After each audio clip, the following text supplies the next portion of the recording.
Hi guys, ഇവിടെ ഇങ്ങനെ കുറേ പ്രാവ് വരും കേട്ടോ. അപ്പോൾ നമ്മളിങ്ങനെ കഴിക്കാനൊക്കെ ഇങ്ങനെ അരിയോ ഗോതമ്പോ എന്തെങ്കിലുമൊക്കെ ഇട്ട് കൊടുക്കും. വന്നു കഴിഞ്ഞാൽ എപ്പോഴും അടിയാണ്. കഴിക്കുമ്പോൾ ഫുള്ള് കൊത്തലാണ്. രസം അതിനെ കാണാൻ.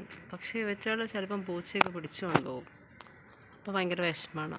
നമ്മൾ വളർത്തുന്നതല്ല, അപ്പുറത്തുനിന്ന് വരണേ. ഇങ്ങനെ വന്ന് വീട്ടിലേക്ക് വന്നിട്ട് ഇങ്ങനെ ആരെങ്കിലും കണ്ടു കഴിഞ്ഞാൽ അപ്പം ഇങ്ങനെ കുറുകും, സൗണ്ട് ഉണ്ടാക്കും. അപ്പോൾ നമ്മളെന്തെങ്കിലും കൊടുക്കണം, അതിനാണ് ആ സൗണ്ട് ഉണ്ടാക്കുന്നത്. രസമാണ് ഇവരെങ്ങനെ കണ്ടുകൊണ്ടിരിക്കാൻ.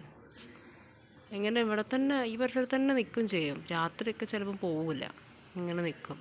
ഞങ്ങൾക്ക് ആദ്യം പ്രാവുകളുണ്ടായിരുന്നു കേട്ടോ. പക്ഷേ അതെൻ്റെ അനിയനായിരുന്നു പരിപാടിയൊക്കെ. പ്രാവ് ഭയങ്കര ഇഷ്ടമായിരുന്നു. പക്ഷേ അപ്പോൾ പിന്നെ വറക്കാനൊക്കെ പോയപ്പോൾ പിന്നെ പ്രാവിനൊക്കെ വേറെ ആർക്ക് കൊടുത്തു. അതിനുശേഷം പിന്നെ ഇങ്ങനെ വരും, എന്നിട്ട് ഇങ്ങനെ കളിക്കും. അതുപോലെ കഴിക്കാനായിട്ട് സൗണ്ടൊക്കെ ഉണ്ടാക്കുന്നു, വരുന്നു. അപ്പം നമ്മളെന്തെങ്കിലും കൊടുക്കണം. പിന്നെ അതിന് അവർ തമ്മിൽ അടിയാവും. ഇതാണ് ഇവരുടെ മെയിൻ പരിപാടി. രസമാണ്.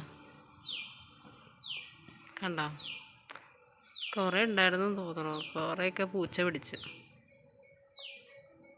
നല്ല ഭംഗിയുള്ളതൊക്കെ ഉണ്ടായിട്ടുണ്ടായിരുന്നു അവിടെ. കണ്ടോ എന്ത് രസമൊക്കെ കണ്ട അടി ഉണ്ടാക്കാൻ പോകുന്നത്. അതാണ് പോകുന്നത്. കണ്ടില്ലേ കണ്ടോ, കുറുകുന്ന കേൾക്കുന്നുണ്ടോ? അതാ കച്ചറ അടിയാണ്, അടി. എനിക്ക് ഈ അടിക്കേ നേരമുള്ളൂ. ഫുൾ ടൈം കൊത്ത്, അടി, തന്നെ കച്ചറ, ഫുൾ ടൈം അടി.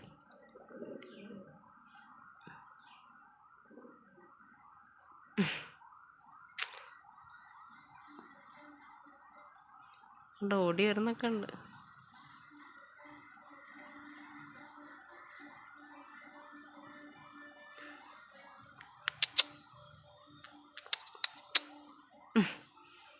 ഇത്രയും കാണാൻ നല്ല ഭംഗിയില്ലേ?